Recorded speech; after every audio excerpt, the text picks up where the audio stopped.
আসসালামু আলাইকুম রহমতুল্লাহি ওবরাকাতুহ। সম্মানিত ভাই বোনেরা, যারা কাছ থেকে অথবা দূর থেকে বিভিন্ন মিডিয়ার মাধ্যমে আমাদের প্রোগ্রামটা দেখছেন, আমরা সর্বপ্রথমে আল্লাহ তাআলার শুকরিয়া আদায় করছি, যিনি আমাদেরকে তৌফিক দিয়েছেন এখানে একত্রিত হওয়ার। এবং দুরুদ এবং সালাম আমাদের প্রিয় নবী সরকার কায়নাত ফখরে মৌজুদাত রহমতুল্লিল আলমিনের উপর, যিনি কেয়ামত পর্যন্ত আমাদেরকে সঠিক রাস্তা চলার মতো আমাদেরকে পথ দেখিয়ে গেছেন।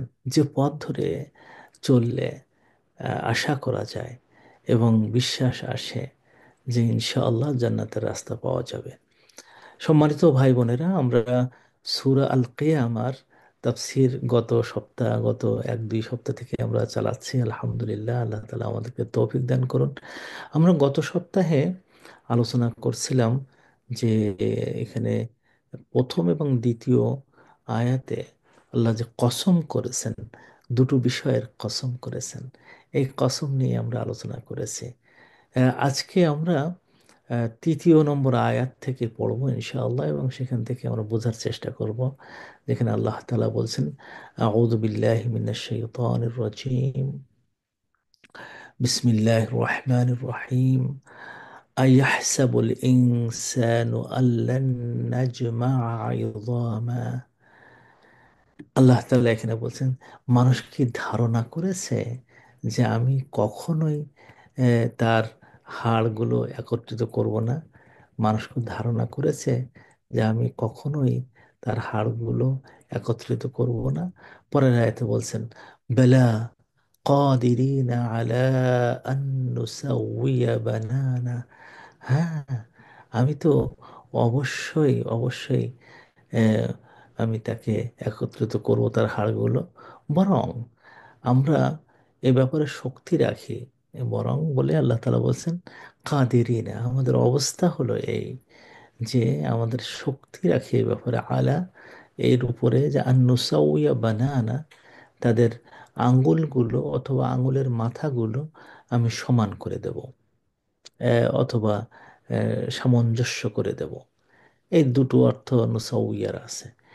এই দুটো আয়াত নিয়ে আজকে আমরা আলোচনা করব। যদি সময় থাকে 5 নম্বর আয়াতে, যেখানে আল্লাহ তাআলা বলছেন যে বালা বাল ইউরিদুল ইনসানু, বরং মানুষ আশা করে বা মানুষ এটা চায় যে লিয়াফ উজুর আমামা, সে তার সামনে মানে ফিসকে ফুজুরি করতে চায়, পাপাচার করতে চায়। এই পর্যন্ত যদি আমরা সময় পাই, ইনশাআল্লাহ আমরা আলোচনা করার চেষ্টা করব। আমরা প্রথমে আসি, এখানে আল্লাহ যে বলছেন প্রথম আয়াতটায় যে আয়াহসাবু, ধারণা কি করেছে, আল ইনসানু, মানুষ, আল্লান নাজমা ইদামা, যে আমি তাকে তার হাড়গুলোকে একত্রিত করব না। এইটা কি ধারণা করেছে যে তার হাড়গুলোকে একত্রিত করব না? এই কথাটা কি? এই কথাটা হলো, আগে যে আল্লাহ তাআলা কসম করেছেন না, বলতেছেন যে লা উকসিমু বিয়াউমিল কিয়ামা ওয়ালা উকসিমু বিন নাফসিল লাওয়ামা। এই দুটো যে কসম করলো, তার জবাব কেন এই কসমটা করতেছে?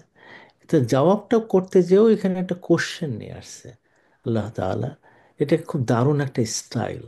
এই স্টাইলে সাধারণত আমরা বাংলা ভাষায় কথা বলি না, কিন্তু এটা কোরআন, তো কোরআন সেরা মুজিজা আল্লাহ তাআলার পক্ষ থেকে আসা। এই মুজিজায় বলা হচ্ছে যে মানুষ কি ধারণা করেছে, এইভাবে কথা, যে মানুষ কি ধারণা করেছে যে আমরা কখনোই তার হাড়গুলোকে একত্রিত করব না।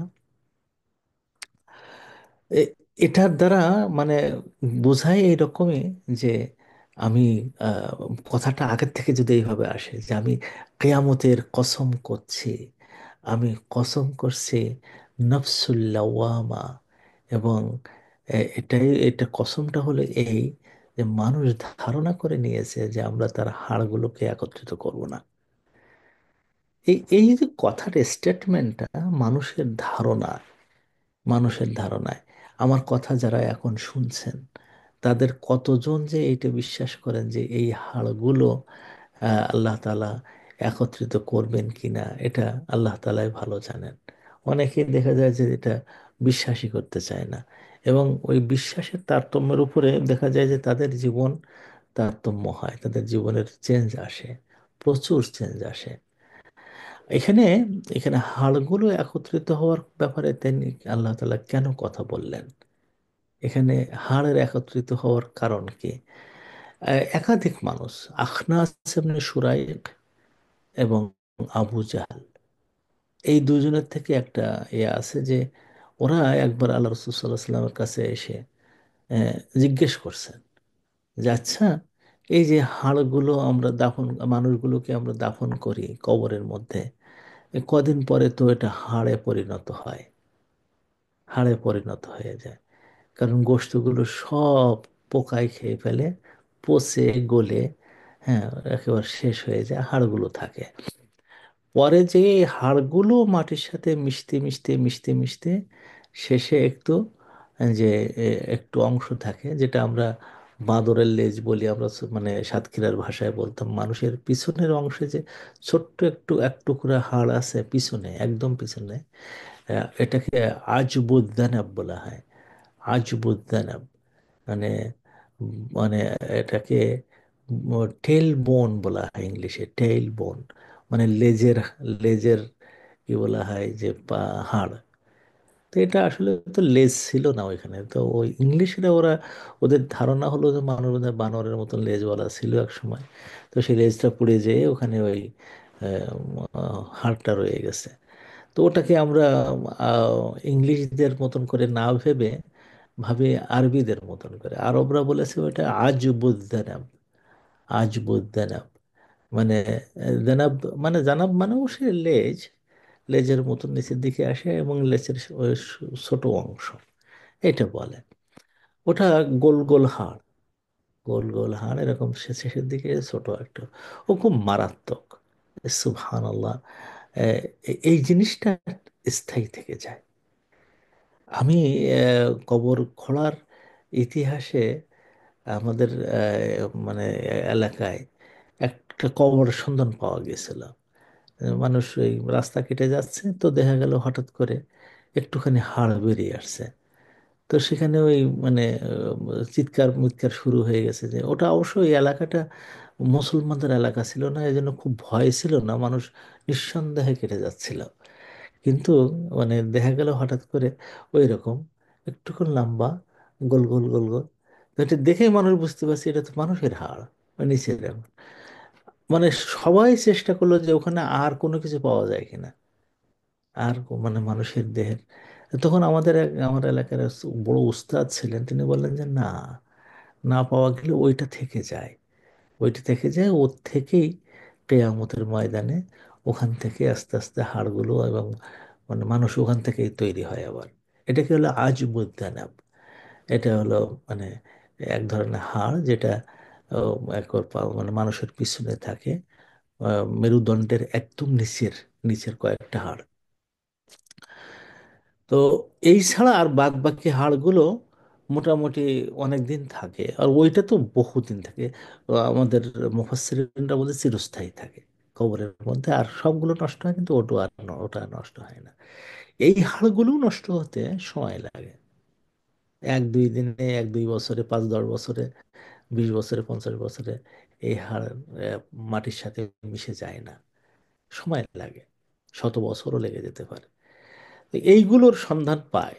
তো এর মধ্যে আখনাস ইবনে শুরাইক, ও একবার একটা হাড় পেল, সে হাড় নিয়ে আল্লাহ রসুলের কাছে এসে বলছেন যে এই যে হাড়, একটা মানুষের, এটা মানুষের হাড়, কোন মানুষের কেউ জানে না, আর সব হাড়গুলো নেই, এইটুকু আছে, তুমি কি মনে করো এই হাড় আবার খুঁজে খুঁজে যে এই সেই লোকের কবরে ওখানে যে আর বাদ বাকিগুলো হাড় নিয়ে জমা করবেন আল্লাহ তাআলা, করে এই লোকটাকে আবার জীবিত করবেন? আখনাস ইবনে শুরাইক।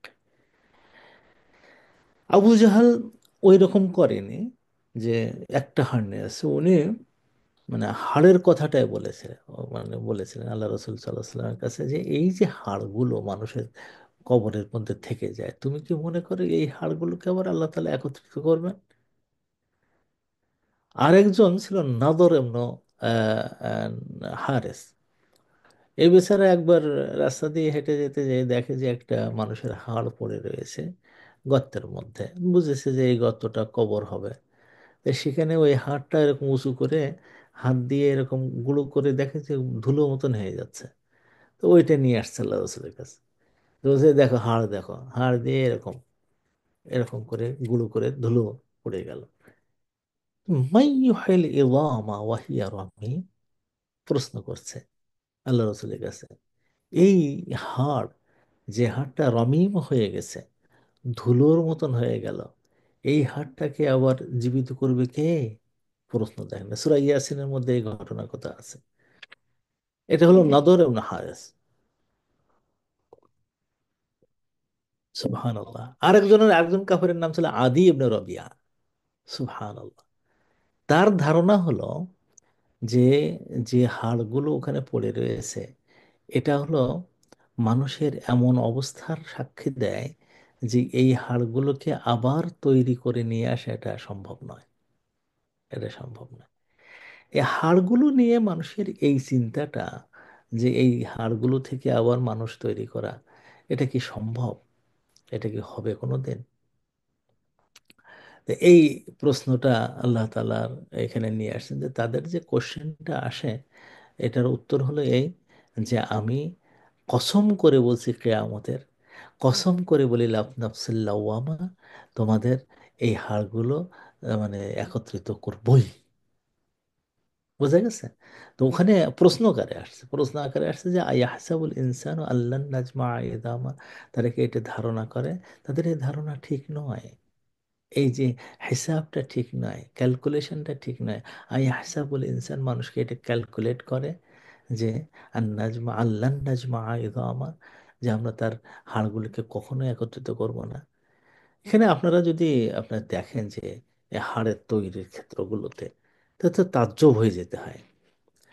তাজ্জব হয়ে যেতে হয় যে আল্লাহ তাআলা মানুষের সৃষ্টি যখন হয়, তখন আপনারা একটু খেয়াল করে দেখুন যে প্রথমে নারী এবং পুরুষের মিলনের ফলে নারীর কাছ থেকে যে নুতফাটা যায়, এটাকে আল্লাহ বলছেন যে আমি মানুষের মধ্যে যখন একটা মানুষ, দুই মানুষ, মানুষ এবং মানব, মানব মানবী, নর নারী, এর থেকে যখন একটা মানুষ তৈরি করতে চান আল্লাহ তাআলা, তো উনি বলছেন যে সুম্মা খালাকনা নুতফাতা আলাকাতান খালাকনাকুম মিন নুতফাতিন, আল্লাহ তাআলা বলেন আমি নুতফা থেকে তৈরি করলাম।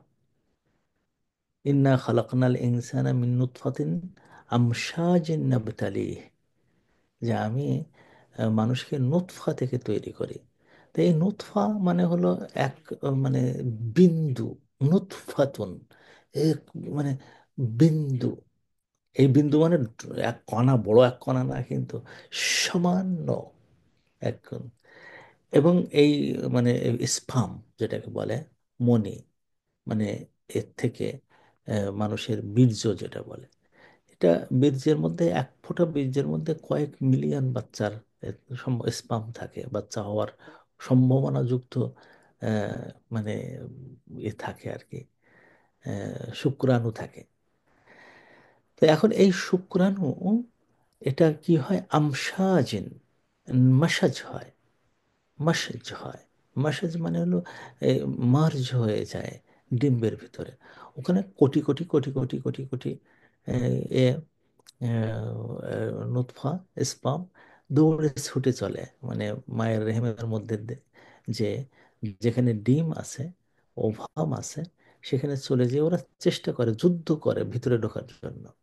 আল্লাহ তাআলা যাকে অনুমতি দেন এই কোটি কোটি কোটি কোটি স্পাম থেকে, যাকে অনুমতি দেন, তো সেখানে সে ঢুকে পড়ে। ঢুকে পড়ার পরে আল্লাহরও কি ফয়সালা হয়, একটা বা দুটো, মানব সন্তানের মধ্যে তিন চারটা পর্যন্ত হতে পারে মাঝে মাঝে, তাও দুটো র্যান্ডাম হয়, একটা সব সময়, একটা ডিফল্ট, একটা হয়ে যাওয়ার পরে আল্লাহ তাআলা বন্ধ করে দেন। দুটো হতে পারে র্যান্ডাম। বিভিন্ন দেশে হয়, বিভিন্ন জায়গায়, বিশেষ করে ইউকেতে, ইউরোপে, সব জায়গায় তো হিউজ, টুইন যেটা বলে আর কি, দুটো বাচ্চা হয়ে যাওয়ার পরে অটোমেটিক ওই ডিমটা বন্ধ হয়ে যায়, সব দরজা বন্ধ। ওখানে কিন্তু লক্ষ লক্ষ দরজা ডিমের মধ্যে যাওয়ার। আল্লাহ বলেন আমি নুতফা থেকে তৈরি করার পরে এই নুতফাটাকে আমি আলাকা, আলাকা মানে হলো যে এক ধরনের জোক বলি আমরা, জোকের মতন, অথবা লটকে থাকে এইরকম একটা অবস্থায় তৈরি করে। আহ, এরপরে আল্লাহ বলেছেন ফাখালাকনাল আলাকা মুদগাতান, আমি এই আলাকাটাকে, যেটা জোকের মতন আটকে থাকে, লটকে থাকে, এটাকে আমি আহ, গোশত, গোশতের টুকরার মতন বানাই। যে গোশতের টুকরাটা চিবানোর পরে এরকম করে আপনি যদি কোনো চুইং গাম এক এক পাশের দাঁত দিয়ে এরকম চাপ দেন, দিয়ে এরকম বের করেন, তা দেখবেন যে দাঁতের যে দাগগুলো বসে থাকে ও ঠিক ওই রকম দেখতে। এই জন্য মুদগা হয়েছে, মানে চিবানো গোশত। তো তখন তো আর চুইং গাম ছিল না, তো গোশতে চাপ দিলে এরকম দেখা যেত। তো আল্লাহ তালা আমাদেরকে শিখাইছেন, এখন চুইং গামে এটা খুব বেশি ভালো করে দেখা যায়। এরপরে খালাকনাল মুদগাতা ইযামান, এই যে মানে গোশতের টুকরা মতন ছিল চিবানো, ওইটাকে আল্লাহ তাআলা হাড় বানান। তাহলে দেখা যাচ্ছে যে আমাদের অস্তিত্বের প্রারম্ভে যে মানে প্রথমত জোকের মতন লটকানো কিছু থাকে, তারপরে ওইটাকে গোশতের আকারে নিয়ে আসে, সেখান থেকেই সর্বপ্রথম যে শারীরিক অবস্থা তৈরি করার জন্য হাড় তৈরি করে। এবং ওই হাড়ের উপরে আল্লাহ বলেন ফাক্কাসাউনা আল-ইযামা লাহমা, আমি এই হাড়ের উপরেই আমি মানে আহ, গোশত আমি ওর উপরেই মানে লাগাই দেই। এবং কাসাউনা শব্দের অর্থ হলো যে আমি পোড়াই দেই, জামা যেমন পোড়াই দেওয়া হয়, ঠিক ওই রকম করে। তাহলে এইটাই আমরা এই আয়াত থেকে আমরা স্পষ্ট বুঝতে পারি যে মানুষের দেহের মধ্যে অস্তিত্বশীল দেখার মতন মানুষের অবয়ব তৈরি করে সর্বপ্রথম হাড় দিয়ে। হাড় দিয়ে তার অবয়ব সৃষ্টি হচ্ছে। দ্বিতীয়ত হলো যে মানুষ যখন মরে যাবে, সে মরে যাওয়ার পরে মানুষের দেহের সবগুলো নষ্ট হবে হাড় ছাড়া। এই হাড়টা হলো সর্বশেষ নষ্ট হওয়া। মাথা, তারপরে ব্যাকবোন, হাত, পা, এই হাড়গুলো থাকবে যুগ যুগ যুগ যুগ যুগ যুগ চলতেছে, ওর গোশত নেই কিছু, সব দেখা যাচ্ছে এরকম, মনে হয় একটা হাড় পড়ে রয়েছে ওখানে এরকম। এই হাড়গুলো আস্তে আস্তে মাটির সাথে মিশে যেয়ে একসময় শেষে ওই শেষের অংশটা থাকবে। তো এই মানুষের নজরের মধ্যে যেটা পড়ে সেটা হলো ওই অবস্থায় পড়ে। মানুষের কবরের মানে দৃশ্যটা বড় ভয়াবহ। কবরের দৃশ্য অনেক ভয়াবহ দৃশ্য। কবরে যখন যায় মানুষ, আম, কবরে যেয়ে তার আস্তে আস্তে আল্লাহ তাআলা দুই তিন শ্রেণী রেখে দিয়েছেন দুনিয়াতে, যাদের দেহগুলোকে আবার আল্লাহ তাআলা মাটির জন্য হারাম করে দিয়েছেন, যে তোমরা কখনো এই দেহগুলোকে খাবে না। তার মধ্যে নবীদের, সমস্ত নবীদের দেহ আল্লাহ তাআলা মাটির জন্য হারাম করে দিয়েছেন, যে কখনোই তোমরা এটা খাবে না। দ্বিতীয়ত শহীদদের দেহ আল্লাহ তাআলা মাটির জন্য হারাম করে দিয়েছেন, যে তোমরা এটা খাবে না। নবী এবং শহীদরা দেহ ছাড়া বাদ বাকি দেহগুলোকে আল্লাহ তাআলা আহ, মানে যার, সবাইকে আবার খায় তা না। আমাদের পার্শ্ববর্তী মানে আমাদের নেবার দাদি হতো আমাদের, তো তার মারা যাওয়ার বহু বছর পরে একবার বৃষ্টি হলো, আর কবরটা ভেঙে গেছিল। তো বৃষ্টি হলে তারপরে দেখা গেল কবরের লাশটা ওখানে আছে। আমি নিজে দেখিনি, আমি তখন মদিনায় পড়তাম। তো ওনার ওনার ছেলে আমার চাচা হতো সম্পর্কে, তিনিও ইন্তেকাল করেছেন, আল্লাহ তাদেরকে জান্নাত দান করুন। আমাকে খুব আদর করতেন, ওই দাদিও আমাকে আদর করতেন এবং ওই চাচাও। তো চাচা নিজেই আমার সাথে বলেছেন, আমার আব্বা নিজে দেখেছেন, আব্বা নিজেও গল্প করেছেন, আমার আম্মা দেখেছেন, যে ওই লাশটা অক্ষত ছিল, লাশটা অক্ষত ছিল। এর দ্বারা বোঝা যায় যে সবার দেহ যে আল্লাহ তাআলা মাটির সাথে মিশিয়ে দেবেন তা না। কিছু কিছু সময় কিছু কিছু দেহ অক্ষত থাকে। এই যেমন মানে সাংহাই এতে সাংহাই রোড, এটা তৈরি মানে করার সময় গুয়ানজুতে, চায়নায়, গুয়ানজুতে মানে এরকম রাস্তা তৈরি করতে করতে হঠাৎ করে একটা পা কাটা পড়ে মানে মাটির ভিতরে। এই পাটা কাটা পড়লে দেখা গেল যে মানে গোশতের মতন বেরিয়ে গেছে ওখান থেকে।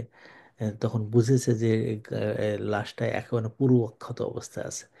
পরে দেখা গেল ওখানে মানে খনন করতে যেয়ে দেখা গেল যে ওটা একজন সাহাবীর কবর ছিল, মালিক বিন ওহাইব। মালিক বিন ওয়াহেব। তো এইভাবে আমরা মানে পৃথিবীতে দেখি যে নবী এবং শহীদদের কবর ছাড়াও আরো কিছু কিছু কবরের অধিবাসীরা তাদের মাটিগুলোকে, তাদের ওই মানে দেহটা মাটির জন্য হারাম করাই রাখছেন আল্লাহ তাআলা, যে না তোমরা যেন এটাকে খেও না। কার জন্য হবে এটা আল্লাহ তাআলাই ভালো জানেন। অনেকে বলেন যে হাফেজ উমুক তুমুক এরকম বলেন, তা আমরা জানি না, এটা আমরা বুঝি না। বারজাখের যে হায়াতটা, এটাকে বারজাখ বলা হয়। বারজাখের যে হায়াতটা, এটা একটা হায়াত কিন্তু আছে, যে হায়াতের স্টেটাস ভিন্ন ভিন্ন হয়। কিভাবে? একজন মানুষকে দাফন করার সাথে সাথে কিছুক্ষণ পরে, কিছুক্ষণ পরে দাফন করার সাথে সাথে মানে মনে করবেন না যে যে কবরস্থ হলো, না, পড়াবার সাথে সাথে যাকে পড়ায় তাকেও পানিতে ফেলার সাথে সাথে, মানে যদি দেখা যায় যে জাহাজে যাচ্ছে, আম, উপায় নাই, তারা তখন মাটিতে পানিতে ফেলেই দেয়। তো ওর কবর যেখানে হোক, মাছের পেটে হলেও, মানে যাওয়ার কিছু, ফেলাই দেওয়ার কিছুক্ষণ পরে, মানে মাটি মরে যাওয়ার পরে তাকে দাফনের কাজ, কাফনের কাজ করে, দাফনের কাজ করার পরেই কিছুক্ষণ পরে, তো এই কিছুক্ষণ পরে এটা আল্লাহ রসুল এইরকম বলেছেন যে 40 পা যেতে যত সময় লাগে। তো আমি একদিন 40 পা মাপলাম, তো মিনিট খানেকের মতন লাগে, মিনিটের কম লাগছে। তো মিনিটের কাছাকাছি ধরেন সাধারণভাবে হেঁটে গেলে, এই 1 মিনিটের মধ্যেই ফেরেশতারা আসে। তখন তার মধ্যে হাদিসে স্পষ্টই আছে যে ওই লোকটার মধ্যে রূহ ফিরাই দেওয়া হয়, স্পষ্ট সহি হাদিসে, যে এই লোকটার রূহ ফিরাই দেওয়া হয়, দিয়ে এই লোকটার আবার জীবন জীবন নিয়ে আসে। এই জীবনে সে কথাবার্তা বলে, তার কাছে জিজ্ঞেস করা হয়। এখন এখানে এই যে প্রশ্নটা হয় যে এই একটা জীবন, দ্বিতীয় জীবন হলো যে যারা শহীদ তারা জীবিত। এবং আল্লাহ রসুল সাল্লাহ সাল্লাম বলেছেন যে মানুষ যখন আমার কাছে সালাম পাঠায়, আল্লাহ তালা আমার রূহ ফিরাই দেয়, আমি তার সালামের উত্তর দেই। তাহলে আল্লাহ রসুলের জীবনও, সেখানে একটা জীবন আছে, রূহ ফিরাই দেওয়া জীবন। তাহলে ওই কবরের মধ্যে একটা মানুষ যাওয়ার পরে 1 মিনিটের মধ্যেই যে রূহটা আসে, এবং আল্লাহ রসুলের যে রূহটা দেওয়া হচ্ছে, শহীদের যে জীবন তো বলা হচ্ছে, এই জীবনটা কোন জীবন? এই জীবন কিন্তু এই বর্তমান জীবনের মতন না, বর্তমান জীবনের মতন না, এটা মনে করা ঠিক হবে না।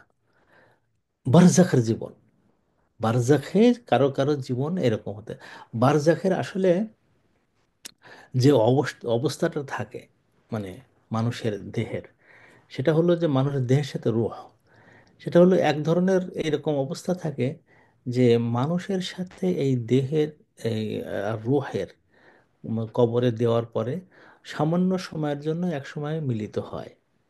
সব মানুষ, সে কাফের হোক মুমিন হোক, সবার। আর হলো শহীদদের রূহ এবং জাসাদের মধ্যে এতটুকু পার্থক্য থাকে যে রূহটা জান্নাতে থাকে, দেহটা এখানে থাকে। কিন্তু ওই রূহ এবং এর মধ্যে সম্পর্কটা এমন থাকে যে ওরা, মানে ওর যে আনন্দটা আসে, রিজিকটা আসে দেহ এবং রূহের সাথেই। এটা কিভাবে হয় আল্লাহ তাআলা ভালো জানেন। রূহ এক জায়গায় আছে, দেহ এক জায়গায় আছে, এটা কিভাবে হয় আমার কাছে আবার একটা আমি এই নিয়ে একটু ছেলেমি মাঝে মাঝে করি। তা হলো যে আমার নিজের তো, আমি যখন ঘুমাই থাকি তো আমার তো হুঁশ থাকে না। আমি চেষ্টা করছি যে আমার যখন ঘুমাই থাকে তখন হুঁশ আসে কিনা, তো দেখি যে না, হুঁশ আসে না। তো পাশে যে থাকে তার আহ, মানে কেমন ভাবে ঘুমায় তা আমি বোঝার চেষ্টা করছি, ছোটবেলায়ও বড়বেলায়ও। তো যিনি ঘুমাচ্ছেন হয়তো কখনো নাক ডাকতেছে, কখনো উম, ফোঁস ফোঁস করতেছে, তাতে বোঝা যায় যে পূর্ণ ঘুম। আমি মাথায় হাত দেই, গায়ে হাত দেই, পায়ে হাত দেই, কানে হাত দেই, আহ, পিঠে হাত দেই, শোল্ডারে হাত দেই, স্কন্ধে হাত দেই, দিয়ে দিয়ে দেখছি যে লোকটার সাড় পাওয়া যায় কিনা। না, সাড় পাওয়া যায় না। এই ধরনের মানে গভীর ঘুমে ঘুমন্ত ব্যক্তিটাকে আল্লাহ তাআলা বলছেন যে আল্লাহু ইয়াতাওয়াফাল আনফুস হিনা মাউতিহা। আল্লাহ তাআলা এই যখন তার এই যে প্রথমে ঘুমের যে মরণটা, আল্লাহ তাআলা তার নফসটাকে এ করে নেন, তুলে নিয়ে নেন। তারপরে যে এমন হয়ে যায় যে ওই ঘুমের মধ্যে ওই নফস আর ফিরে আসে না। এরকম প্রত্যেক দিন, প্রতিটা মুহূর্তে কেউ না কেউ এই অবস্থার মধ্যে আছে যে ঘুমিয়ে গেছে, আর ফিরে আসে না। আমার আমার জানা মতে অন্তত তিনজন লোককে আমি একেবারে সরাসরি জানি যে যারা ঘুমিয়ে গেছে, ওর থেকে আর ফিরে আসেনি। তার ওয়াইফও ঘুমাইছে, সেও ঘুমাইছে।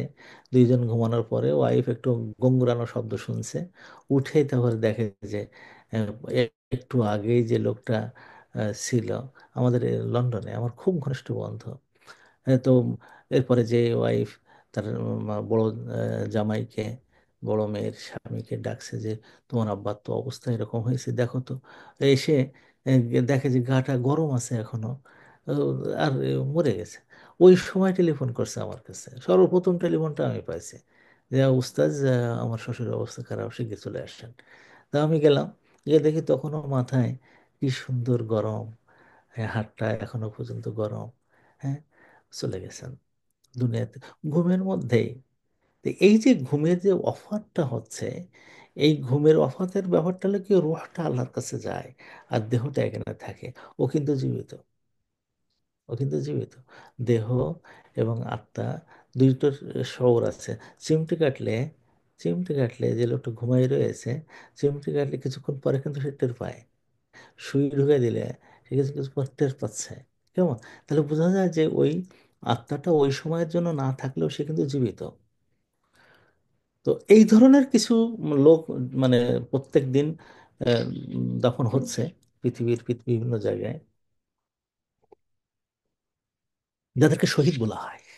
আলহামদুলিল্লাহ, যাদেরকে শহীদ বলা হয়, এই শহীদরা তাদের মানে রূহটা জান্নাতে রাখছেন আল্লাহ তাআলা। এবং এটা হাদিসের মধ্যে আছে, সবুজ একটা পাখির অন্তরের মধ্যে এই রূহটা, বুকের মধ্যে রূহটা দিয়ে রাখে, দিয়ে ওখানে আরশের নিচে একটা খুব সুন্দর ঝুলানো একটা আছে। সেখানে প্রত্যেক পাখির যারা শহীদ হবে তাদের জন্য ওই পাখিরা যে আল্লাহ তাআলা বলে দেন, ও পাখি তুমি আমার আরশের নিচে, ওই জায়গায় তোমার জায়গা, ওই জায়গায় তোমার জায়গা, ওই জায়গায় তোমার, এইভাবে তারা ওখানে যে পাখি যেমন সারা দিন ঘুরে টুরে তারপরে যে আশ্রয় নেয়, ঠিক ওই ওখানেও আশ্রয় নেয়। আর সবসময় সারা জান্নাতের মধ্যে ঘুরে বেড়াচ্ছে। তাহলে এই এক ধরনের জীবন আছে, এই এক ধরনের জীবন আছে যে জীবনটাও আমরা ঘুমন্ত মানুষের জীবনের সাথে এ করে, যে রূহ আলাদা, দেহ এখানে। আর নবীদের মধ্যে আমাদের নবীর জীবনটা, সেখানে আমরা বুঝি যে যখন তাকে সালাম দেওয়া হচ্ছে, উনি সেই সালামের জবাব দেওয়ার জন্য ফিরে, আল্লাহ তাআলা রূহ ফিরাই দেয়। তো ওটাও আর একটা জীবন, এটাও একটা জীবন আছে।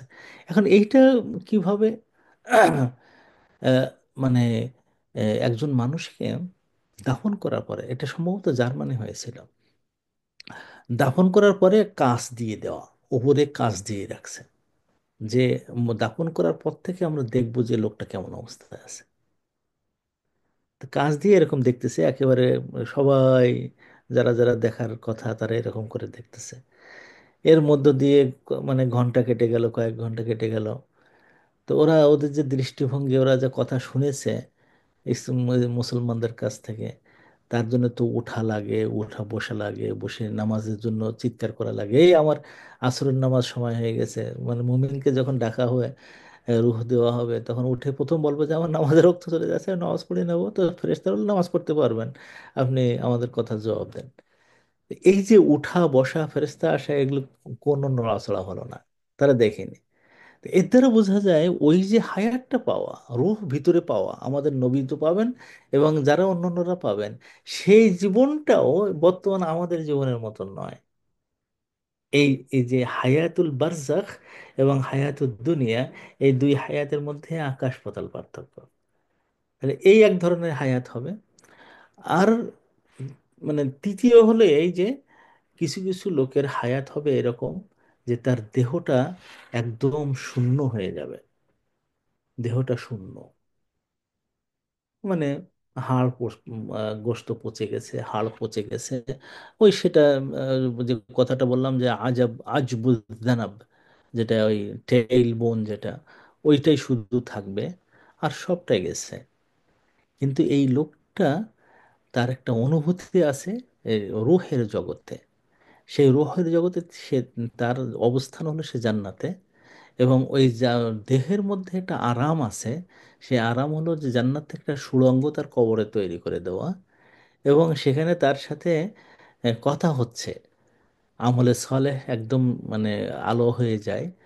কোরআন শরীফের একটা সূরা, সূরাতুল মুলক, তার পাশে কথা বলতে থাকে, তার কোনো কষ্ট যেন না হয়, কথা বলতে থাকে। সে ঘুমের মধ্যে, গভীর ঘুমের মধ্যে, কিন্তু তার দেহ নাই, কিন্তু তার দেহ নেই, কিন্তু সে এই অনুভূতিতে আছে। তার শরীরের মধ্যে এই অনুভূতিটা আল্লাহ তাআলা দিয়েছেন যে সে জান্নাতি আবহে তো আছে, ওখানে জান্নাতের বাতাস পায়, জান্নাতের ঘ্রাণ পায়, জান্নাতের সুড়ঙ্গ দিয়ে অনেক কিছু নাজ নেয়ামত দেখতে থাকে। এমনকি কেয়ামতের ময়দানে যখন সে, তাকে উঠানো হবে, তখন বলবে মান বা আথানা মিন মারকাদিনা, হ্যাঁ তা, এই এখান থেকে আমাদের কে তুললো। তাহলে এই একটা অবস্থা আছে, যে আরামের মধ্যে থাকা। আরেকটা অবস্থা হলো যে সেই তার রূহগুলোকে দেওয়া হচ্ছে জাহান্নামের মধ্যে, জাহান্নামের মধ্যে। আর দেহগুলো ওখানে পিটান খাচ্ছে, বড় বড় সাপ বিচ্ছু তাদের কামড়াচ্ছে, কিন্তু মাটি নাই, এ দেহ নাই। কামড়াচ্ছে কিন্তু দেহ নাই। আগুনের সেকাও দিচ্ছে, এবং ওটা এমন হবে যে জাহান্নামের থেকে একটা সুড়ঙ্গ তার ওখানে আসছে। সে কষ্ট পাচ্ছে, দেহেতে কিছু কিছু কষ্ট আসছে, আর ওদিকে রুহতে কষ্ট আছে। কিন্তু রুহ আর দেহ এক জায়গায় নেই, দুটো আলাদা আলাদা জায়গায়। এবং তার দেহটা আমাদের চামড়ার চোখে এটা দেখা যায় না। শহীদের দেহ যেমন দেখা যায়, এ নবীদের দেহ যেমন দেখা যায়, এর দেহ তেমন দেখা যায় না। তাজ্জব ব্যাপার, তাজ্জব ব্যাপার। তাহলে এটাও এমন যে আমরা দেখতে পাবো না, কিন্তু ঘটনা ঘটে যাচ্ছে। এটাও আরেকটা প্রকারের মধ্যে আছে। আর মানে সবচেয়ে রুহ এবং দেহের যে প্রকারটা বারজাকের পরে যেই হবে, দুনিয়ার রুহ এবং দেহের সম্পর্ক হলো সামান্য কিছুদিনের জন্য। পেটের ভিতরে যখন ছিল আমরা, তখন পেটের ভিতরে যখন দেওয়া হয়েছে, সেখান থেকে ওটার একটা অবস্থা ছিল। ওটা বেঁচে থাকতো অপরের উপর ভরসা করে, ভর করে। নাড়ি একটা দেওয়া হয়েছিল। সেই নাড়িতে মানে যে যে প্রক্রিয়ায় দুনিয়ায় একজন মানুষ বাঁচে, তার সব কিছু দেওয়া হয়নি, সামান্য কিছু দেওয়া হয়েছিল, একটা নাড়ি। সেই নাড়ি মায়ের আহ, মানে এর ভিতরে অম্বের মধ্যে মধ্যে একটা পাত্রের মধ্যে দেওয়া হতো, ফুলের মধ্যে। সেই ফুলের থেকে কিছু নাড়ি যেয়ে মায়ের পেটের ভিতরে পাকস্থলীতে যে খাবারগুলো, খাবারগুলো যখন সেই খাবার থেকে যখন শক্তি উৎপাদন হতো, সব খাবার যেত না কিন্তু। এটা আবার মনে করেন না যে আমি গোশত খাচ্ছি, আমার গোশতটা আমার ছেলে এখন পেটের ভিতরে খাচ্ছে না। ওই গোশতের যে সারাংশ, যেটা গোশত থেকে যা যা তৈরি হয়, আমিষ থেকে কি কি তৈরি হয়, সেই জিনিসগুলো ওই নাড়ি দিয়ে দিয়ে দিয়ে দিয়ে মানুষের কাছে যাচ্ছে। তো এখানেও মানে রূহের অবস্থা এতটুকু যে সে তার দেহটা সামান্য কিছু জিনিস পাচ্ছে, যা দুনিয়ায় যে একজন মানুষকে বাঁচায় রাখার জন্য যা যা লাগে সব নাই, সামান্য কিছু দিয়ে আল্লাহ তালা বাঁচায় রাখতেছেন।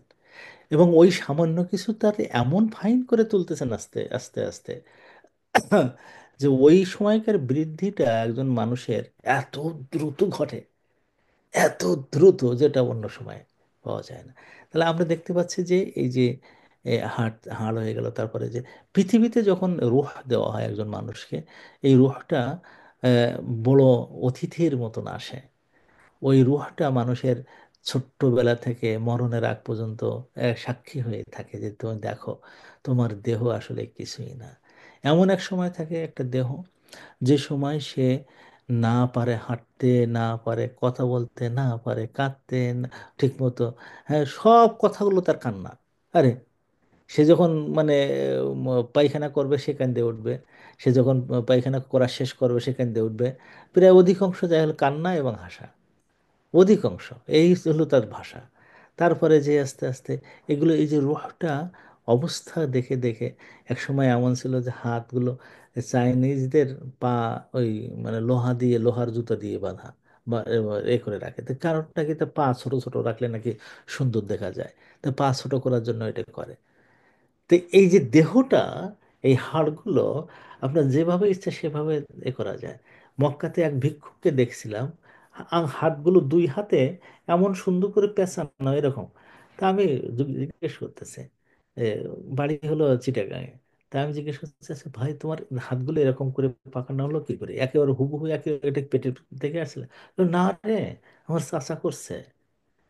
কি হয়তো জন্মের পরে হাড়গুলো বাঁকাই বাঁকাই রাখতো আর কি, যাতে করে হাড় টাড়গুলো বাঁকা থাকবে, ভিক্ষার কাজে তারে লাগানো হবে। এই হাড়গুলো দেখা যায় যে এগুলো চেঞ্জ টেঞ্জ হয় কেমন।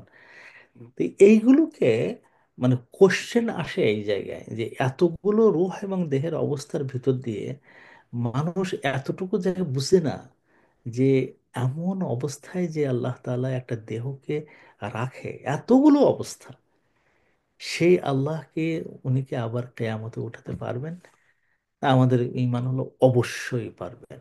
আর ওদের কথা হলো মোটেই পারবেন না, মোটেই পারবেন না। কেমন? এই জন্য ওদের মনের মধ্যে যখনই আসছে, আল্লাহ তাআলা বলছেন, তোমরা কি ধারণা করেছো এই এই ধারণাটাই, দেখবেন যে একজন মানুষ একজন মানুষ 1 কোটি মানুষকে হত্যা করে ফেলছে, 10 কোটি মানুষকে হত্যা ফেলছে। একজন মহিলা 3,000 4,000 মানুষকে হত্যা করে ফেলতেছে। একজন মহিলা 1,500 1,700 মানুষকে মেরে ফেলতেছে। কারণটা কি?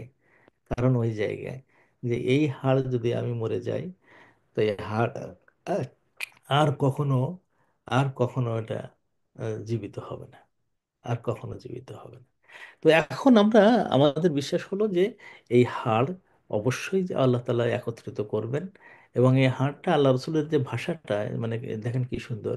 আল্লাহ রসুল সাল্লাল্লাহু আলাইহি ওয়াসাল্লাম বলছেন, ওয়ালাইসা মিনাল ইনসানি শাইউন ইল্লা ইয়াবলা।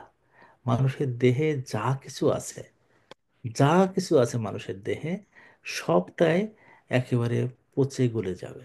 এক অদ্ভুত ব্যাপার যে অ্যাবলা শব্দটা আল্লাহ রসুল বললেন, যে কত সুন্দর কথা এবং কত অমোঘ সত্যি। যে আপনি যত সুন্দরী মহিলা হন না কেন, অথবা যত সুন্দর পুরুষ হন না কেন, আপনার দেহ যত সুস্থ হোক না কেন, মাটির মধ্যে দেওয়া হলো, অটোমেটিক আপনার ভিতর থেকেই প্রচন্ড রকমের পোকা তৈরি হচ্ছে, আপনার দেহ থেকে। ওটা বাইরের থেকে আসা লাগবে না, আপনার দেহ থেকেই তৈরি হচ্ছে। ওইগুলো আপনারে কুরি কুরি কুরি কুরি খাচ্ছে। হ্যাঁ, সবকিছু মানে হয়ে যাবে, বা ধ্বংস হয়ে যাবে। ইল্লা আদমান ওয়াহিদান, আল্লাহ রসুল বলতেছেন, তবে হ্যাঁ, একটা হাড় শুধুমাত্র থাকবে, ওটা হলো আজবুদ্দান। এটা হলো এই যে টেল বোন, যে আমরা বলি মেরুদণ্ডের শেষ হাড়। অমিন হুই আরো ইউরাক্কাবুল খালকু ইয়াউমাল কিয়ামা, আল্লাহ তাআলা বলে, আল্লাহ রাসূল বলেন যে এইটাই কিয়ামতের ময়দানে মানুষকে জীবিত করা হবে। তো এখন এই যে আমরা মানে 3-4 জন কাফেরের নাম বলেছিলাম, যারা মূলত ভাবে প্রশ্ন করতো আল্লাহ রসুলের কাছে এসে, জ্বালাতন করত, প্রশ্ন করত যে কাইফা ইউহাইল ইযাম ওয়া হিয়া রামীম। আল্লাহ কি এই এই এই এই এই যে হাড়টা যেটা রমিম হয়ে গেছে, ধুলোর মতন হয়ে গেছে, এগুলো কি আবার জীবিত করবেন? এখানে বলছেন যে আল্লাহ নাজমা ইযামা, তার হাড় কখনোই আমি একত্রিত করব না। তো আল্লাহ তাআলা এই যে কথাগুলোকে তিনি কসম কেটে বলেছেন, এই দুটো জিনিসের কসম করেছেন যেটা অমোঘ হবেই, হবেই। একটা হলো কেয়ামত, একটা হলো নফসুল লাওয়ামা। নাফসে লাওয়ামা মানুষের আসেই। আর নাফসে লাওয়ামা তখনই আসে যখন একটা ওর মনের মধ্যে মানে আখিরাতের ভয় আসে, তখন একটা ক্রাইটেরিয়া তৈরি হয় যে না, আমাকে জবাবদিহি করতে হবে, আমি এই কাজ কেন করব। তখন নাফসে লাওয়ামা আসে।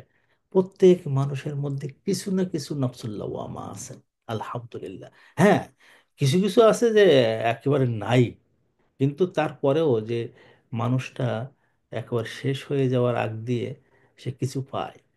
যেমন ধরেন, দুটো মানুষের উদাহরণ যদি আপনাদের নিয়ে আসি। একজনের নাম ছিল ফিরআউন হাদিহিল উম্মাহ। আল্লাহ রসুল তাকে বলেছেন, আমার উম্মতের ফিরআউন হলো আবু জাহাল। আবু জাহাল যখন মারা যাচ্ছে, ওকে তো মারছে, প্রথমে মারছে 2 জন ছেলে, 2 জন ছেলে, মাআদ এবং মুআওয়াজ ইবনা আফরা। তার মায়ের নাম ছিল আফরা। তারা যে মেরে মেরে উপুড় করে ফেলে রাখছে আর কি। আহ, তারপর হজরত আবদুল্লাহ ইবনে মাসউদ যে দেখে যে পড়ে রয়েছে সর্দার, তাকে চিৎ করে দিছে। দিয়ে তার বুকের উপর বসে তারপর ছুরি ধরে দিয়ে মারতেছে। তাহলে কে? তাহলে আমি। আমাকে যে তুমি বলতে দাস, কালো দাস বলতে আমি সেই দাস। মানে কালো ছিলেন না, কিন্তু তারপরে ওরকম বলতো।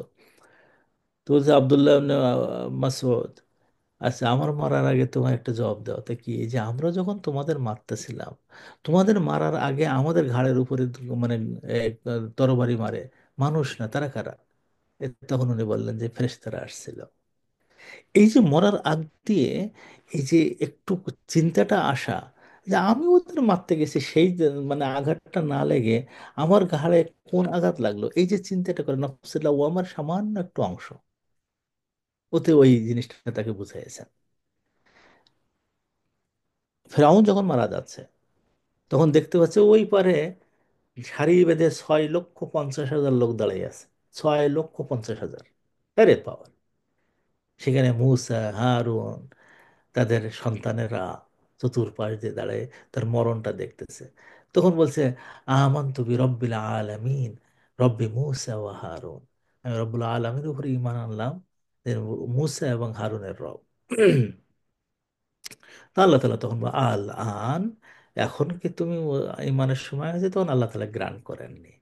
তো এই যে শেষে মরণের ঠিক এক মুহূর্ত আগে যে সময় তৌবা কবুল হয় না, ইমান কবুল হয় না, সে সময় যে একটু চিন্তা করেছে, ওইটা হলো লফসের নফসিল্লাহ ও আমার কথা। আল্লাহ তালা এই দুটোর উপর কসম করে বলতেছেন, যে মানুষটা তোমরা ধারণা করো তোমার হাড় কখনো একত্রিত করা হবে না, বালা, যে অবশ্যই অবশ্যই হবে, অবশ্যই অবশ্যই হবে, অবশ্যই অবশ্যই তোমাদেরকে একত্রিত করা হবে। এবং এমন হয়ে যাবে যে তোমরা আগের যে দেহে ছিলে ওই হুবহু ওই দেহ না, তোমাদের দেহের পরিবর্তন হবে। সেটা কি? আমরা যারা একটু খাটো হয়ে গেছে, আমাদের 60 গজ ছিল তো আমাদের বাপ মার, এটাকে ওই 60 গজের মতন করে নিয়ে আসবেন আল্লাহ তাআলা, বড় বড় করে দেহের একটু পরিবর্তন সাধন করবেন। কিন্তু যে রূহটা একবার দেওয়া হবে তখন কেয়ামতে, ওই রূহটা আর জীবনেও দেহ থেকে আলাদা হবে না। সে জান্নাতে যাওয়ার লোকদের রূহ হোক, আর জাহান্নামে যাওয়া লোকদের রূহ হোক, যে ফিরাই দেওয়া হবে দেহের মধ্যে ওইটা কেয়ামতের ময়দানে, ওইটা আর কখনো আলাদা হবে না। এই রূহ এবং জাসাদ সম্পর্কে 5টা অবস্থা যদি আমাদের মাথায় থাকে, তাহলে আমরা দেখতে পাবো যে আমাদের আমাদের আমলটাই চেঞ্জ হয়ে যাচ্ছে। আমাদের আমলের মধ্যে অত তাকাব্বর, অত হিংসা, আর অত অহংকার থাকবে না ইনশাআল্লাহ। আচ্ছা, এরপরে যে এই এই প্রসঙ্গে কথা বলতে যে আল্লাহ তাআলা আবার বলতেছেন, বালা, এই যে আল্লাহ নাজমা ইযামা, যে আমি কখনোই তার হাড়গুলোকে একত্রিত করব না, এটা কেউ ধারণা করে? তাই এর উত্তর নাম না বলে বালা হয় উত্তর। আরবিতে বাংলাতে সব উত্তর, প্রশ্নের উত্তর হ্যাঁ অথবা না হয়। তো না বোধক কোশ্চেন যদি হয় আরবিতে, তুমি কি খাওনি? তো যদি কেউ খেয়ে থাকে তো বললে হ্যাঁ খেয়েছে। কিন্তু আরবিতে এই নিয়ম এটা না, আরবিতে বালা বলতে হয়। তুমি কি খেয়েছো? তা হ্যাঁ বললে আরবিতে নাম বলে। তুমি কি খাওনি? তো এর উত্তর যদি হ্যাঁ খেয়েছি হয়, তাহলে বালা বলতে হয়। এখানে আগে আল্লাহ তালা বলছেন যে আল্লাহ নাজমা ইযামা, কখনোই তার আহ, মানে হাড়গুলোকে আমি একত্রিত করব না। এটা কি ধারণা করেছে? তখন আল্লাহ নিজে বলছেন, বেলা, অবশ্যই আমি একত্রিত করব, হাড়গুলো একত্রিত করব। হাড়গুলো একত্রিত করবেন কোন অবস্থায়? আল্লাহ তাআলার মহত্বতা এবং ওই সময়ের নৈপুণ্যতা, নিপুণতা, এত সুন্দর করে আল্লাহ তাআলা করবেন, সেটা কাদেরিনা বলছেন অবস্থাটা। কাদেরিনা, এটা হলো নাজমা এর হাল বলা হয়। আমি একত্রিত করব, এটা হলো আল্লাহ তাআলা বলেন। এবং ওই সময়ে আমার আমার অবস্থা থাকবে যে আমি আবার কুদরত রাখি। কি কুদরত রাখি? আরে বাবা, কথাটা কি? আমি কুদরত রাখি, এই অবস্থাটা হলো এই যে আমার শক্তি, সে সময় শক্তি রাখি। কিসের উপরে? আলা, কিসের উপরে? আন, যে নুসাউইয়া, তাসউইয়াতুন মানে সমান করে দেওয়া, সমান করা। আর আরেকটা অর্থ হলো সামঞ্জস্য করা, সামঞ্জস্য করা। আল্লাহ তাআলা বলছেন ওয়ানাফসি ওয়ামা সাওয়াহা, মানুষের আত্মাগুলোকে যখন সমঞ্জস করে দিলেন, এটা কিন্তু সমান করে দিলেন না, সমঞ্জস করে দিলেন। ফাআলহামাহা ফুজুরাহা ওয়া তাকওয়াহা, এই নাফসার পরিপূর্ণতার পরিপূর্ণ যে রূপটা হলো এই, যে সে ভালো চিন্তাও করতে পারে এবং খারাপ চিন্তাও করতে পারে, ভালোটাও নিতে পারে, খারাপটাও নিতে পারে। কেমন? আল্লাহ তাআলা বলছেন যে ইয়া আইয়ুহাল ইনসান মা গররাকা বিরাব্বিকাল কারীম আল্লাযী খলাকাকা ফাসাওয়াকা ফাআদালাকা, যে হে মানুষ, তোমাকে কে বিভ্রান্ত করে দিল তোমার রবের ব্যাপারে, যিনি তোমাদেরকে সৃষ্টি করেছেন, ফাসাওয়াকা, সমঞ্জস করেছেন, ফাআদালাকা, এবং প্রত্যেকটা যেখানে যেটা যা লাগবে যেটা সেটা ইনসাফ করেছেন, আদল করেছেন, একবার সমান্তরাল করেছেন। এখন এই এই আয়াতটা যদি ভিতরে নিয়ে আমার শরীর মাথা থেকে পা পর্যন্ত একটু যদি আপনারা আমার হাতগুলো পা গুলো এগুলো দেখেন, আমার চোখগুলো দেখেন, এই দুটো চোখ দেখেন, এই চোখ দুটো, এই দুটো চোখ, এই দুটো চোখের মধ্যে যে দুইটা সমান হয়ে গেছে ভ্রু, দুইটা সমান হয়ে গেছে এখানে, এটাকে বলে আদালাকা, আদল করেছেন। আদল মানে এমন ব্যালেন্স করা যে এখানের যে ভুরু যেরকম এখানে সেই ভুরু ঠিক সেই রকম, এই কানটা যেরকম এই কানটা ঠিক সেই রকম, এই হাতটা যেরকম এই হাতটা ঠিক সেই রকম, এই যে লম্বার দিক দিয়ে, হ্যাঁ, পা যেরকম পা ঠিক, দুটো পা ঠিক সেই রকম, আঙুলগুলো, আঙুলগুলো দেখেন ঠিক এইটা, এটা হলো আদা লাগা। কিন্তু তাসবিয়া কোনটা বলা হয়? তাসবিয়া হলো যে পাকে হাতের মতন করেননি, পা হাত আলাদা, চোখকে দাঁতের মতন করেননি, দাঁত আলাদা চোখ আলাদা, কানকে নাকের মতন করেননি, যদিও দুটো ছিদ্র আছে, দুটো জিনিস আলাদা, খেয়াল করে দেখেছেন? এটি হলো তাসউইয়া। তাসউইয়া মানে হলো যে যে জিনিসের যেখানে যেটা বসাতে হবে সেটা সমঞ্জস করে দেওয়া, কান যেখানে যেটা করে দেওয়া দরকার সেটা সেইভাবে করেছেন, দাঁত যেভাবে করা দরকার। আর তাজ্জব হয়ে গেলাম যে আমার একটা দাঁত, আমি ডাক্তারের কাছে গেছি, গেলে তারপরে আমার দেখাচ্ছে, ডক্টর আব্দুল সালাম তোমার এই দাঁতটা দেখো, তো দেখি যে ওর রংটা একটু সাদা হয়ে গেছে। এমনি তো এমনি রংটা হলো নিকিল রং, এই দেখেন এটা, এটা সাদা রং না, কিন্তু ওইটা সাদা হয়ে গেছে। তো বললাম ব্যাপারটা কি?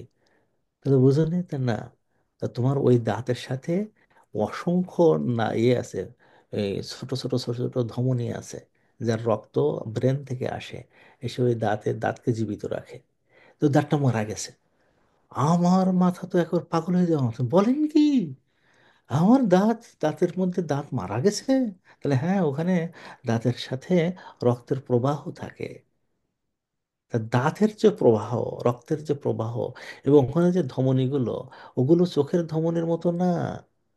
তা সুইয়া করেছেন, সাওয়া করেছেন।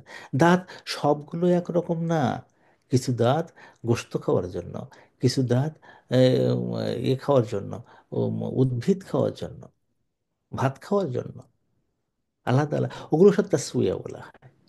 আর আদালা কি? আদালা উপরের দাঁত নিচের দাঁত, দেখেন কি সুন্দর করে পাটিটা বসাই দিয়েছেন। হ্যাঁ, একটু উল্টো পাল্টা হলেই দেখি যে আমার এই এই পাশে একজন হঠাৎ করে কামড় দিছে। তো আমি গেলাম ডাক্তারের কাছে, আমার হচ্ছে সর্বনাশ, আমি তো নিজের গাল নিজে কামড়াচ্ছি। তো বললেন না, তুমি কামড়াচ্ছ না, দাঁত কামড়াচ্ছে। বললাম, বলো কি তুমি? তো বললো, হ্যাঁ। তো কি হয়েছে? তো বললো, তোমার দাঁতগুলো এবড়ো থেবড়ো হয়ে গেছে। কতটুকু? বলে, এক ধান, এক মানে মিলিলিটার, 1 মিলিমিটারের চেয়ে আরো কম। এই এত অল্প চেঞ্জ, একটু এই বড় বড় হয়ে গেল বলে তাই আমি আমার দাঁত নিজের মুখ কামড়ে খাচ্ছি? তাহলে হ্যাঁ, তা সুইয়ার সমস্যার জন্য। চুলগুলো, চুলগুলো আল্লাহ তালা তা সুইয়া করে দিয়েছেন। যেখানে চুল সে যেরকম লাগবে, দেখেন ভ্রুর চুলগুলো কি শক্ত, মাথার চুলগুলো কেমন, দাড়ির চুলগুলো অন্যরকম, কানের চুলগুলো অন্যরকম, হ্যাঁ, মুখের চুলগুলো অন্যরকম। এগুলো তাসউইয়া বলা হয়, তাসউইয়া। যেখানে যেটা লাগবে সেটাকে সেখানে সেই রকম করে রাখে, এটা তাসউইয়া। তো আল্লাহ তাআলা বলছেন যে তোমরা তো মানে হারিয়ে চিন্তা করতেছো, আর নুসাউইয়া বানানা, আমাদের আঙ্গুলগুলোকে তাসউইয়া মানে করতে পারে। তো এখন এই তাসউইয়ার অর্থ যদি হয় সামঞ্জস্য করা, এর মানে হলো যে বানানা আঙুল বা আঙুলের মাথা। তো অধিকাংশের কথা হলো আঙুলের মাথা। মানে বলা হয়, মাঝে মাঝে বলা হয় যে যে আশার তু ইলাইহি বিল বানান, মানে এই আঙুলের মাথা যেটা, এইটা দিয়ে এরকম দেখানো বলা হয় বানান, আঙুলের মাথাগুলো। তো এই আয়াতটা যখন আমাদের রসুল সাল্লাহ সাল্লামের যুগে আসছে, তো আল্লাহ রসুলের কাছে কেউ জিজ্ঞেস করেননি যে ইয়া রসুল আল্লাহ নুসাউয়া বানাহানা অর্থ কি, কারণ এটা মোটামুটি ভাবে সবাই জেনে গেছে, সবাই তখন জানছে। তো এই জানার মধ্যে পরবর্তী পর্যায়ে যখন এইটার অর্থ করার আসছে, তখন আমরা দেখতে পাই যে ওখানে ইবনে আব্বাস রাদিয়াল্লাহু তাআলা আনহু, তারপর মুজাহিদ, সাঈদ ইবনে জুবাইর এবং একরামা, এনারা বলেন যে মানুষের হাতগুলোর এই যে আঙ্গুল যেগুলো আছে, বানান যেগুলো আছে, এখন তো এরকম আছে না, এটা একটু ছোট, তারপরে একটু, এটা একটু সবচেয়ে লম্বা এটা, তারপরে এটা একটু ছোট্ট খাটো, এটা আরো খাটো, এমন করে দেওয়া হয়েছে। ওনারা বলতেছেন যে এই আয়াত দ্বারা বোঝা যাচ্ছে ওদের আঙুলগুলো সব এরকম হয়ে যাবে, এরকম কিন্তু এরকম কাটার মতন থাকবে, ওই যে ওই গরু বা ঘোড়া, ওদের যেমন খুরু যেমন এরকম থাকবে, এই আঙুলগুলো এরকম আলাদা, এরকম ভিন্ন এরকম থাকবে না। আমি একবার একটা গবেষণা করলাম যে আল্লাহ তাআলা আঙুলগুলোকে সমান করে দেয়নি কেন। তখন দেখলাম যে সূক্ষ্ম জিনিস ধরার জন্য আঙুল যদি সমান করে দিত, কেউ সূক্ষ্ম জিনিস ধরতে পারতো না। বড় জিনিস ধরার জন্য যে কোনো জিনিস দিয়ে করা যায়, কিন্তু সূক্ষ্ম জিনিস ধরার জন্য এটার এক কাজ, এটা একটা, এটা এক কাজ। তো এটা আমি একবার খাচ্ছি, আমাদের বড় ভাই শেখ মুসলিহউদ্দিন ফারাদি, ওনার বাসায় উনি আমাদের সব ফ্যামিলিকে দাওয়াত দিয়েছেন। ডক্টর কালাম, আমি, শেখ মাদানি, উনি, আমরা চারজন বসে এক জায়গায় খাচ্ছি। তো ওই আমার জীবনে প্রথম আমি ওই দিন গোশত ভর্তা খেয়েছিলাম। তো এই গোশত ভর্তা দিয়ে ভাত ভাত দিয়ে গোশত ভর্তা নিয়ে এরকম করে খাচ্ছি। খাওয়ার সময় আমি যখন মুখে দিচ্ছি, তো উনি আমার এই হাতের দিকে তাকিয়ে আছেন। তো আমি বললাম যে কি ব্যাপার, আমি কোনো ভুল করতেছি নাকি? তো বলতে, না, ভুল না, আমি শুধু দেখতেছি যে আল্লাহ তাআলা এই হাত, এই পাঁচটা আঙুল যদি সমান করে দিতেন, তাহলে এই ভাতগুলো কি খাওয়া যেত? এই ভাতের মধ্যে পাঁচটা আঙুলের তিনটি আঙুল একরকম করে, তারপরে এই যে ভাতটা যখন মুখের মধ্যে দিচ্ছি, তখন এই আঙুলটা কাজ করে, অন্যগুলো সবের দলা বানিয়ে দিলেও, দিয়ে আস্তে করে এটা খেলো। এবং ওই যখন যাচ্ছে, তখন হলো পাঁচটা আঙুলের মুখ এক জায়গায় করে নিয়ে এই আঙুলটা সামনে এসে তখন মুখের ভিতরে দিল। আমি ওই খাওয়ার সময় অনেক সময় চোখে পানি আসে, কিছু কিছু কথায় মানুষের চোখের পানি আসে খাওয়ার মধ্যে, আমার চোখে আস্তে করে পানি আসলো। তাবারাকাল্লাহু আহসানুল খালিকিন। তো এইটা, মানে এই তাসবিহ বলতে এইটা বোঝায় যে যে আঙুলটা যেখানে ছিল, ওই আঙুলটা ওইভাবে, আর এইভাবে করতে গেলে, মানে আঙুল আল্লাহ তাআলা জবাব দিচ্ছেন হাড়ের, যে হাড়গুলো একত্রিত করো বেলা, আমার অবস্থা থাকবে তখন এইরকম। তোমরা তো হাড় নিয়ে চিন্তা করতেছো, এই দেখো তোমার ভিতরে এই যে এখানে একটা হাড় দেওয়া হয়েছে, এই হাড়টা অদ্ভুত রকমের। আর এটা যে আমরা এটা ইয়ে দিয়ে কাটা যায়, এই হাড়টা নেল কাটার দিয়ে কাটা যায়, তারপর ব্লেড দিয়ে কাটা যায়। আশ্চর্য জিনিস। এগুলো ওখানে বসাই দেবেন আল্লাহ তাআলা। এবং এখানে যে চামড়াগুলো আছে, গোটা দেহের মধ্যে চারটা চামড়া আছে, এক অদ্ভুত চামড়া। এই বানানার এখানে কিছু চামড়া আছে। তো ইবনে আব্বাস ওনারা বলেছেন যে হাতগুলো সমান করে দেবেন, কাফেরদের, এটা কাফেরদের ক্ষেত্রে বলা হচ্ছে, আর অন্যদের হাত সমান থাকবে। কিন্তু মানে উম্মতের বড় এক দল একেবারে, যারা আহ, বলেছেন যে আসলে বানান বলতে ওইটা বোঝানো, তাসওয়াতুল বানান মানে হলো যে আঙুলগুলো যে অবস্থায় ছিল ওই অবস্থায় সুন্দর করে তৈরি করে দেবেন। এবং আধুনিক বিজ্ঞানীরা তারা বলে যে পৃথিবীতে একজন মানুষ আরেকজন মানুষের মতো নয়। এটা অনেক সময় দেহের সবগুলো জিনিস দেখে বোঝা যায় না। কারণ পৃথিবীতে আহ, মানে আল্লাহ তাআলা মানুষকে এমনভাবে সৃষ্টি করেছেন যে এক লক্ষে একটা মানুষ, এক লক্ষে দুটো মানুষ কাছাকাছি চেহারার হয়ে থাকে।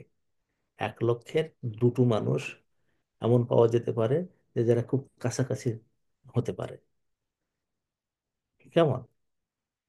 কিন্তু আল্লাহ তাআলা আমাদের আঙুলগুলোতে এখানে কিছু, এখানে চারটা চামড়া দিয়েছেন, আঙুলের এই এই হাতের এখানের এই চামড়া, আর প্রত্যেকটা আঙুলের এই চামড়া, এখানের এই চামড়া, আর পায়ের আঙুলের চামড়া, আর পায়ের তলার চামড়া, আর কপালের এই চামড়া, এই এই চামড়াগুলোকে আল্লাহ তাআলা দিয়েছেন। এই রকম চামড়া, অন্য অন্য চামড়াও আলাদা আছে, কিন্তু এখানে যে এইগুলো চামড়াগুলোর সাথে কথা আছে, হিস্টোরি আছে, মারাত্মক মারাত্মক হিস্টোরি। সেটা হলো কি যে আপনার এই যে এই থাম্বনেলে এখানে যে রেখাগুলো আছে, এক অদ্ভুত বিষয়। পৃথিবীর কোনো মানুষ সমান হবে না এই রেখায় যায় গেলে। একে আদম থেকে শুরু করে নিয়ে কেয়ামত পর্যন্ত যত মানুষ আসবে প্রত্যেকের এই রেখা আলাদা, প্রত্যেকের রেখা আলাদা। তবে এই থাম্বনেলের রেখাগুলো খুব স্পষ্ট, অন্যান্য রেখাগুলো একটু অস্পষ্ট, কারণ এগুলো ছোট ছোট, এটি বড় করে দিয়েছে আল্লাহ। এই জন্য আগেকার জামানায় টিপ চিহ্ন দিত, এখন আবার সবাই টিপ চিহ্ন দেওয়া শুরু করছে। এটা এমন একটা জিনিস এখানে, মানে পৃথিবীতে এমন যে চেঞ্জ হওয়ার কোনো সুযোগ নেই। সৌদি আরবে এবার গেলাম, যে তারপরে আমার ওই মানে উমরা করার সময় এই আঙুল দিয়ে এরকম করে দিয়ে রাখেন, কেন এটা তাহলে আমি একবার এইবার একটু রাগ হয়েছিল, আমার মেয়ে নতুন গেছে, তার ওই ঠিক মতো বসতেছে না, ও একরকম বলতেছে, মেয়ে একরকম বুঝতেছে, ও তো ইংলিশ বোঝে, আরবি বোঝে না। তো দেখলাম যে আমাকে আবার যেতে হলো, আমার কি হয়েছে, তো তুমি জানো না যে এখানে এই যে বানানের এখানে একটা আলাদা আলাদা আছে, এটা দিলে সব ঠিক হয়ে যায়, তোমার মেয়েকে বলো যে এইটা দিতে। তা আমি তখন বললাম এটা দাও, তো দিয়েছে, আলহামদুলিল্লাহ হয়ে গেছে। এইটাই হলো তাসওয়াতুল বানান, এটা বাসমাতুন বলা হয় আরবিতে, আর মানে বাংলায় বলে রেখা, হাতের রেখা। এই রেখা আল্লাহ তাআলা এখানে, এই যে আমি বলতেছেন যে আমি যে এই রেখাগুলো আছে বানানের, এইগুলো পর্যন্ত ওই কিয়ামতের ময়দানে হুবহু এরকম চলে আসবে। আর তো তুমি হাড় নিয়ে চিন্তা করতেছো, প্রশ্ন করছে যে হাড় এক জায়গায় করবেন কিনা। আল্লাহ বলছেন হাড় তো এক জায়গায় করবোই করবো, তোমার আঙুলের এখানে যে রেখাগুলো আছে, যে রেখা একজন মানুষকে একজন মানুষ থেকে আলাদা করা যায়। জান্নাতের মধ্যে কোটি কোটি অর্বুদ অর্বুদ মানুষ যাবে, সব মানুষ আলাদা আলাদা, একটা জায়গায় ধার ধরবে, ওই জায়গাটা তার, আর কারো সেখানে নাই। এইরকম অবস্থা তৈরি করে দেবেন আল্লাহ তাআলা। এইভাবে এই দুটো আয়াত আমাদের সামনে নিয়ে এসে আমাদেরকে বলে দিচ্ছেন আল্লাহর যে সৃষ্টি তত্ত্ব। এরপরে যে তুমি কিয়ামত অবিশ্বাস করো কি করে, এরপরেও তুমি আল্লাহ তাআলাকে অস্বীকার করো কোন কারণে, এটাই আমাদেরকে এখানে তুলে ধরেছেন আল্লাহ তাআলা। আমরা ৫ম নম্বর আয়াত থেকে আগামী সপ্তাহে ইনশাআল্লাহ আলোচনা করব। আমরা আজকেই এখানে এই দুটো আয়াতের আলোচনা করে শেষ করছি, যদিও একটু লম্বা হচ্ছে, কিন্তু মানে এতটুকু আমি দেখাতে চাচ্ছি যে আল্লাহ তাআলা আমাদের সামনে কোরআনের মাজিদের মাধ্যমে সায়েন্সের যে জিনিসগুলোকে তুলে ধরেছেন। এটা তো আমি তো ভালো একজন সায়েন্টিস্ট না যে বায়োলজির বিষয় মানে এগুলো সব বুঝবে। যদি আমি সেই রকম কেউ হতাম, এখানে আমাদের বেশ কিছু ডাক্তার বোন আসছেন, ভাইরা আসছেন, ওনারা যদি এটার অনুবাদ করতেন বা ব্যাখ্যা করতেন, হয়তো আমার চেয়ে আরো সুন্দর করতে পারতেন। কারণ আমি মানে একজন ভালো বায়োলজির জ্ঞানী নই। এখানে আল্লাহ তাআলা কি সুন্দর করে তুলে ধরেছেন। এই আয়াতের ব্যাখ্যা করতে গেলে একজন ভালো সায়েন্টিস্ট হওয়া দরকার, আমার পক্ষে সম্ভব না। ওগুলো মানে এক একটা রেখার এক একটা নাম আছে এখানে সাজানো, যেটা আমি ওইগুলো বলতে পারলাম না কারণ আমার জ্ঞান কম। আল্লাহ যদি করুণায় সায়েন্সের জ্ঞান দেয় তখন বলতে পারবো। আর আপনারা যারা সায়েন্সের জ্ঞান যাদের আছে তারা একটু পড়াশোনা করবেন, যে আল্লাহ তাআলা কিভাবে এই একটা আয়াতে মানুষের স্বাতন্ত্র্যটাকে তুলে ধরলেন একটা আয়াতে। ও মানুষ, তোমাকে আমি ছাড়ছি না, তোমাকে আমি ছাড়বো না, আমাদের তোমাকে উঠতেই হবে। তোমার এই হাতের এই বানান পর্যন্ত আমি সুন্দর করে বানিয়ে দেবো আবার। হ্যাঁ, আল্লাহ তাআলা আমাদেরকে তৌফিক দান করুন। আমরা এখন যে এতক্ষণ আমরা এতে ছিলাম, মানে ফেসবুকে লাইভে ছিলাম, তো এখন আমরা লাইভ থেকে এটা বাদ দিচ্ছি। আমরা একটা কাজ করি লাইভে, আমরা আহ, দুটো তিনটি পরামর্শ আপনাদেরকে দেই। ১ নম্বর পরামর্শ হলো যে কিউএনএস একাডেমির এই সেমিস্টারে মানে বেশ কিছু নতুন নতুন বিষয় আসতেছে।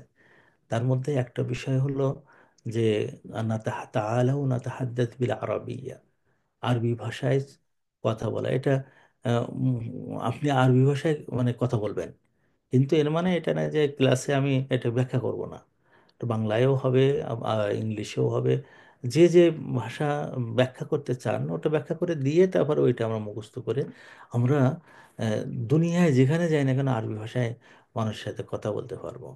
এই একটা জিনিস, বিশেষ করে যে সমস্ত মাদ্রাসায় যারা পড়াশুনো করেন, তারপরে হলো যারা আরব বিশ্বে যেতে চান, আরব বিশ্বে যারা আছেন কথা বলতে পারেন না ভালোভাবে, তারাও আপনারা এর অংশ মানে এখানে অংশগ্রহণ করবেন ইনশাআল্লাহ। মানে উম, আমি যতটুকু খবর পেলাম যে আলহামদুলিল্লাহ অনেক মানুষ এখানে যুক্ত হয়েছে। তো আপনারা আবার যেন শেষে আবার অনুরোধ করেন না। দ্বিতীয়ত হলো আমাদের তাজউইদুল কোরআনের জন্য আমরা আলহামদুলিল্লাহ এখানে আমাদের প্রোগ্রাম শুরু হয়েছে। তাফসিরুল কোরআন আছে, তারপরে হলো আমাদের লুগাতুল কোরআন, যার পড়লে আপনি কোরআনের ভাষাটাকে নিজে নিজে বুঝবেন, কোরআনের গ্রামার। এবার আমরা আমাদের বাচ্চাদের জন্য, আপনাদের সন্তানদের জন্য যারা ইংলিশে কথা বলবেন, ইংলিশ ভাষীদের জন্য আমরা দুটো সাবজেক্ট খুলেছি। একটা হলো অ্যাক্সেস টু আলেমিয়া। এর মানে হলো যে আলিমিয়ার প্রথম ধাপ, এইটা পড়ার পরেই আলিমিয়াতে ঢুকবে। এখানে 8টা সাবজেক্ট পড়ানো হবে। সেটা মানে আহ, বাচ্চাদেরকে, এবং খুব ভালো ভালো টিচার আমরা পাইছি আলহামদুলিল্লাহ। তাদের মাধ্যমে পড়ানো হবে। যারা যাদের বাচ্চাদেরকে পড়াবেন আপনারা যোগাযোগ করুন উম্মে সালমা আপার সাথে ইনশাআল্লাহ, এখানে আপনারা অংশগ্রহণ করতে পারেন।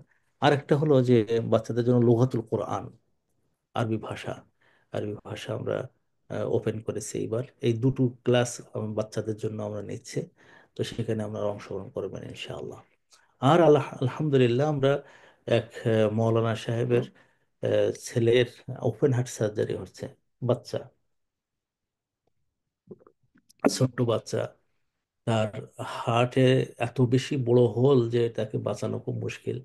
তো একটা অপারেশন হয়েছে, সেটা আলহামদুলিল্লাহ অনেক সাকসেস হয়েছে। তো এখন ওইটা করতে যেয়ে তার যা টাকা পয়সা ছিল মোটামুটি শেষ করে ফেলেছে। তো আমরা এই ভাইয়ের পাশে আমরা দাঁড়াতে চাচ্ছি আলহামদুলিল্লাহ। এবং আমি আপনাদের কাছে বলার পরে গত সপ্তাহ থেকে এই পর্যন্ত 1,17,000 টাকার মতন আসছে আলহামদুলিল্লাহ। তো এর 2 লাখের উপরে লাগবে টাকা। আর সামান্য কিছু টাকার দরকার। তো আপনারা এখানে এই সপ্তাহে আপনারা দিলে আপনারা ওনাকে বলবো যে ডাক্তারের সাথে তাড়াতাড়ি যোগাযোগ করে অপারেশনের ডেটটা ঠিক করতে। তো মানে আপনারা এগিয়ে আসবেন ইনশাআল্লাহ। আল্লাহ তালা এ করেন। এখানে কিন্তু আপনারা জাকাতের টাকা দিতে পারবেন। তিনি জাকাতের হকদার, একেবারে দরিদ্র হয়ে গেছেন মারাত্মক। উনি নিজে বলেই দিয়েছেন, আলেম মানুষ তো, উনি বলে দিয়েছেন যে আমি আল্লাহ তালা আমাকে এমন এক পর্যায়ে নিয়ে গেছে এই চিকিৎসাটা করতে যেয়ে, যে আমি আসলে আমার আর এমনি তো গরিব মানুষ ছিলেন আগে, এরপর উনি বললেন যে আমার আর কোনো টাকা পয়সা নাই হাতে, তোমাকে আপনারা জাকাতের টাকা দিতে পারেন। তো আমরা কিউএনএস এর আলহামদুলিল্লাহ অনেক ভাই বোনদেরকে আমরা এরকম হেল্প করেছি। কেউ কেউ ইন্তেকাল 2 একজন করেছেন, তারপরেও তার চিকিৎসার জন্য আমরা কোনো ত্রুটি করিনি। মাঝে একজন চিকিৎসার জন্য আমরা টাকা দিয়েছি আলহামদুলিল্লাহ। একজনের চোখের জন্য টাকা দিয়েছিলাম আলহামদুলিল্লাহ। তার সে 2 চোখ দিয়ে সে কোরআন শরীফ পড়ে আর আমাদের বলে যে তোমার কিউএনএস এর, আমার খুব ঘনিষ্ঠ বন্ধু একসাথে পড়াশোনা করেছে, ওরা তোমার এই বোনদেরকে এবং ভাইদেরকে আমার সালাম দিও, আমি এখন কোরআন শরীফ পড়তে পারি, ক্লাসে পড়াতে পারি আলহামদুলিল্লাহ। আমরা খুব বেশি বড় বড় কাজ করতে পারি না, কিন্তু কিছু ছোট ছোট কাজ করি। আল্লাহ আমাদের তৌফিক দান করুন। আমরা এখন ফেসবুক বন্ধ করে দিচ্ছি, যে এখানে স্টপ করে দিলাম। এরপরে আপনারা যারা প্রশ্ন করবেন প্রশ্ন করা শুরু করুন।